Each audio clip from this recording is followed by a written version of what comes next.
penguasa nikel, kita harus berbuat sesuatu gitu loh. Jadi nikel made in Indonesia.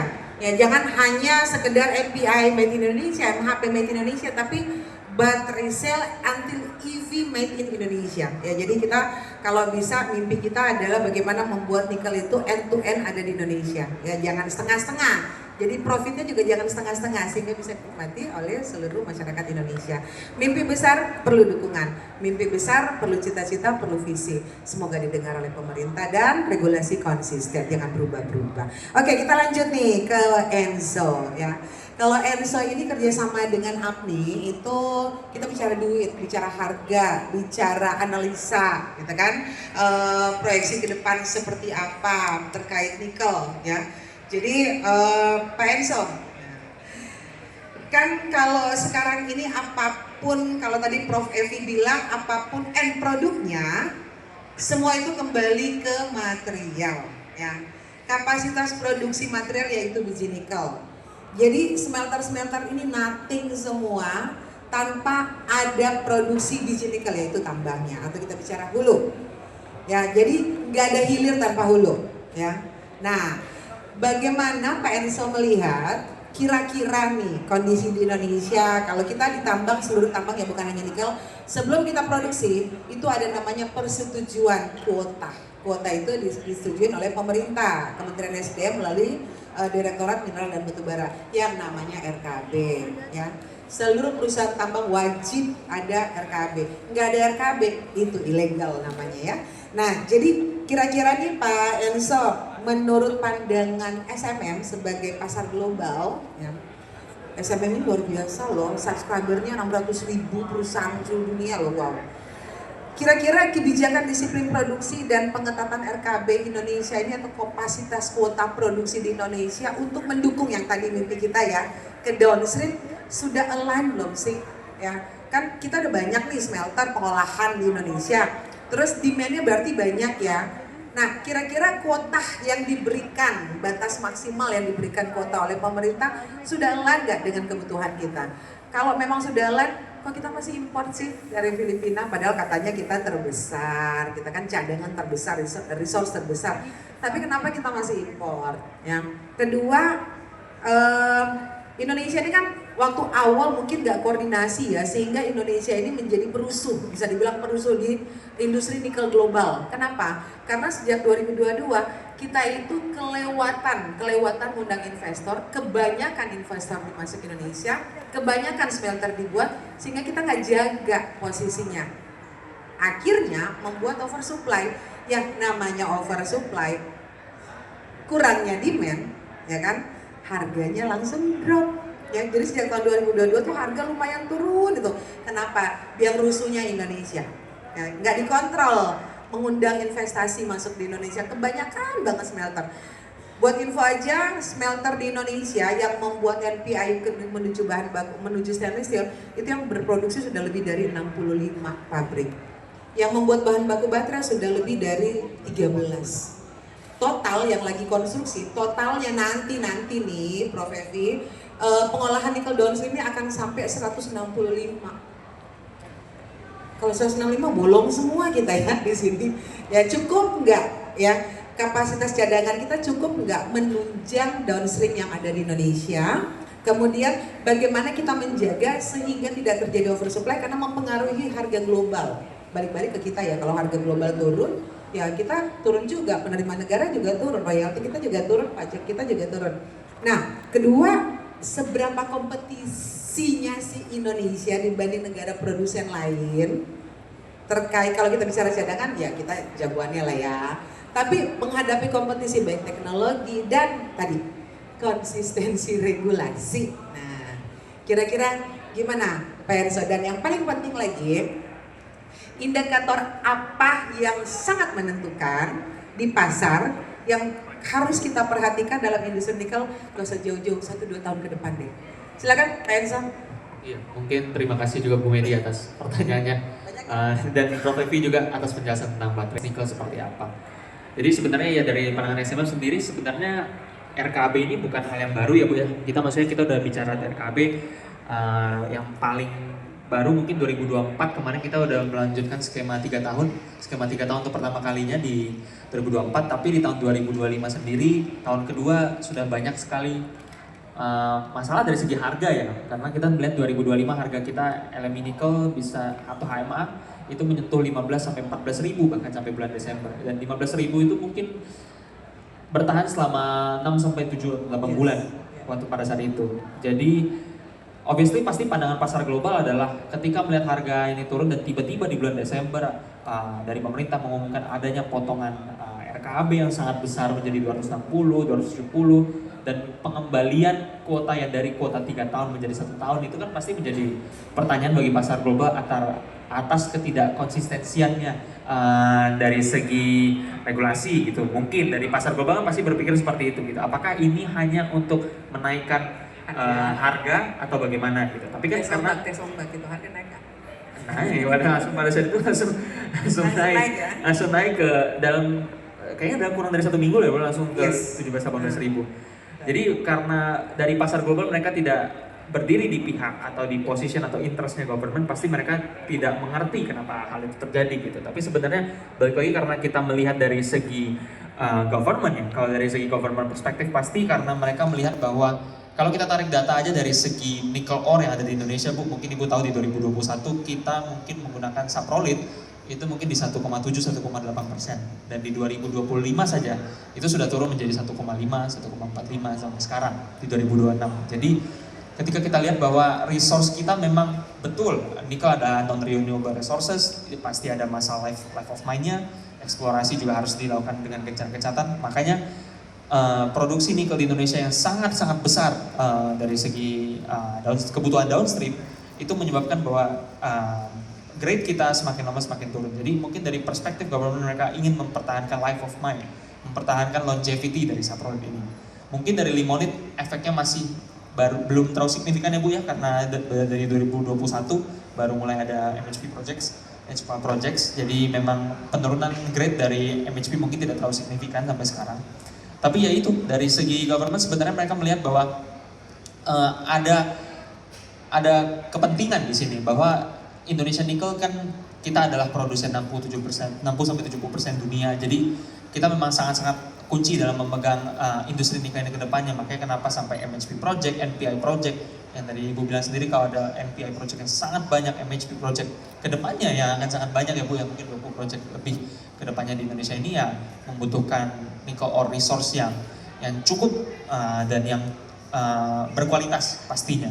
Jadi dengan adanya pemerintah mengontrol dari segi RKAB ini, obviously pasti akan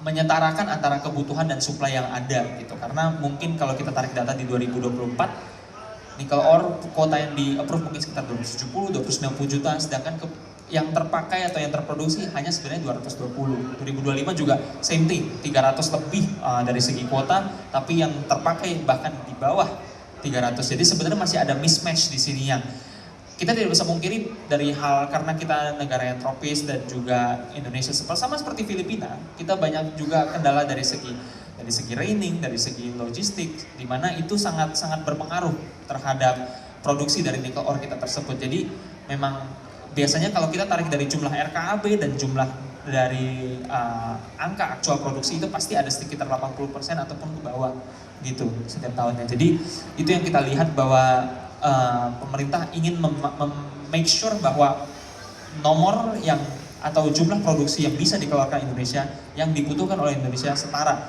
dengan kuota yang ada. Mungkin dari segi situ, kalau dari segi pandangan disiplin produksi dan pengetatan di Indonesia. Terus yang kedua tentang terkait tekanan harga nikel ya Bu ya, apakah lebih dipengaruhi oversupply atau mungkin perubahan tren? Ya kalau kita lihat sih sebenarnya harga nikel sekarang ini ya dengan adanya market sentiment bahwa harga nikel akan menjadi oversupply, menurut saya mungkin ada benarnya bahwa itu memang ada perspektif di market bahwa ini market akan oversupply, makanya harga nikel sekarang turun. Tapi mungkin sekarang harga nikel buktinya naik. Tapi banyak sekali faktor terkait dengan harga nikel naik lagi. Pertama mungkin market sentiment dari RKAB yang tidak cukup. Miners sekarang semakin lebih ketat dalam prosesnya, Bu. Ibu tahu juga kita ada SIM bara, kita sekarang ada banyak sekali regulasi-regulasi dari MMS yang terbaru. Ini yang banyak menyebabkan bahwa produksi mines dari nikel iup mungkin tidak bisa terkirim ke smelter dengan maksimal. Makanya kenapa itu dia kalau kita sambungkan, kenapa kita masih menggunakan dari Philippine Nickel juga, gitu. Karena mungkin Philippine Nickel memiliki jumlah yang lebih banyak dalam sekali pengiriman dibanding Indonesia. Karena Indonesia kita kan menggunakan tongkang 7.500, 10.000 ton, sedangkan Philippine Nickel ada kepastian dari 50.000 ton mother vessel. Mungkin dari segi harga nikel sebenarnya kita lihat bahwa ya memang mungkin benar ada benarnya bahwa memang nikel itu ada oversupply di capacity, tapi seperti yang kita lihat sebenarnya kalau kita tarik secara satu industry chain, tidak hanya ngomongin nickel ore, tidak hanya ngomongin intermediate, tapi kita ngomongin langsung ke downstreaming. 60-70% dari consumer base-nya nikel adalah stainless steel, dan kebutuhan stainless steel di Indonesia terus meningkat, dan stainless steel mereka punya banyak sekali demand atau pilihan untuk raw materialnya atau bahan bakunya, dan nickel pig iron atau ferronickel itu salah satu yang paling besar, Bu, karena dengan harga yang lebih kompetitif dibandingkan nikel katoda dan juga produksi yang sangat banyak dan nikel konten yang lebih tinggi, mereka masih lebih memilih nickel pig iron. Jadi secara tidak langsung, meskipun memang ada penutupan produksi dari beberapa, ya mungkin Ibu tahu sendiri, beberapa smelter, tapi terlepas dari itu produksi dari yang lain-lain operating rate-nya sebenarnya masih cukup tinggi. Itu yang dari pandangan SMM juga. Jadi sebenarnya terkait dengan kebutuhan stainless steel itu juga berpengaruh. Dan kenapa mungkin tadi Ibu juga bertanya kenapa Indonesia masih mengimpor nikel ore dari Filipina, betul ya Bu ya? Kita kan sebagai produsen yang terbesar, apa faktornya dari Filipina sebenarnya? Tapi sebenarnya kalau kita lihat Filipina ini, mereka adalah tidak banyak memproduksi intermediate, gitu bisa dibilang ya Bu ya. Kalau kita tarik dari segi persebaran Filipina, 60%-nya itu adalah saprolit, 30%-nya itu 30-40%-nya itu adalah limonitnya. Tapi limonitnya mungkin teknis ya Bu ya, tapi limonitnya Filipina kan beda dari segi kadar dan juga untuk kebutuhannya, dan limonit dari Filipina itu mostly akan diteruskan untuk 200 series atau mungkin carbon steel mills yang ada di China. Jadi yang mungkin tidak memerlukan bahan nikel yang lebih banyak dan lebih memprioritaskan ferro kontennya atau iron kontennya.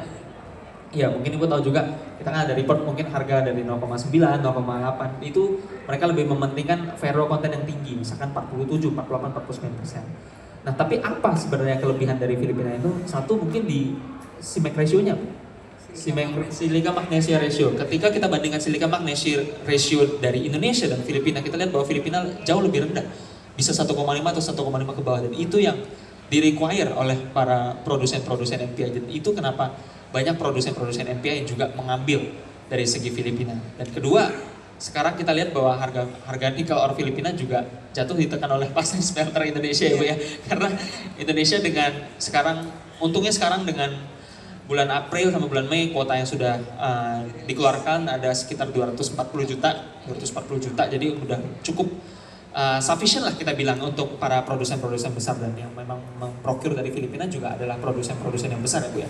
Jadi itu yang menekankan harga dari Filipina, sehingga nikel ore kita Indonesia betul jadi semakin lebih kompetitif dari segi grade, dari segi harga juga. Tetapi memang blending atau kebutuhan tetap Filipina memang masih akan ada. Kita juga masih memproyeksikan bahwa impor dari Filipina terus meningkat sampai tahun ini ya. Mungkin tahun lalu kita di sekitar 15 juta Bu, tahun ini mungkin kita ekspektasi mungkin di 20-an juta. Itu untuk tahun ini. Jadi apakah di mana sih kompetitifnya nikel Indonesia? Obviously kita menang di cost ya. Itu mungkin paling pertama ya Bu ya. Itu mungkin general consensus bahwa di harga nikel LME yang di bawah 20.000, 17.000 atau bahkan sampai 15.000 di tahun kemarin kita masih bisa survive. Kita masih bisa survive dengan kelebihan kita dan juga resources kita, dan produsen-produsen terbesar lain seperti Australia dan lain-lain itu mereka di bawah 25.000 aja mereka sudah collapse gitu ya Bu ya. Jadi itu mungkin yang kita lihat bahwa Indonesia adalah salah satu yang terbesar juga. Dan jadi indikator yang paling penting, menjawab pertanyaan terakhir juga, mungkin indikator yang paling penting sekarang untuk industri sebenarnya ya lebih bagaimana kita bisa memaksimalkan industri nikel ini menjadi lebih balance lah Bu, untuk ya kan seperti yang bilang dari segi royaltinya untuk minersnya juga, peraturan-peraturan untuk smeltersnya juga, dan juga kedepannya seperti yang Prof. Ibu bilang juga, kebutuhan demand batteries dan nikel itu juga semakin masih dibutuhkan lah gitu. Ya kita merasa bahwa betul kata Prof. Evi juga, memang nikel itu memang memiliki poin yang lebih penting untuk long premium range EV cars dan juga dari energy density. Jadi kita lihat bahwa memang produksi di pasar atau secara market share, market proportion mungkin memang lebih banyak didominasi oleh LFP, tapi kita lihat bahwa pertumbuhan dari market share LFP ini ya juga limited gitu ke depannya. Dan NMC juga masih memiliki poin penting, masih memiliki market juga di pasar global. Begitu sih Bu. Thank you Pak Enso. Last question.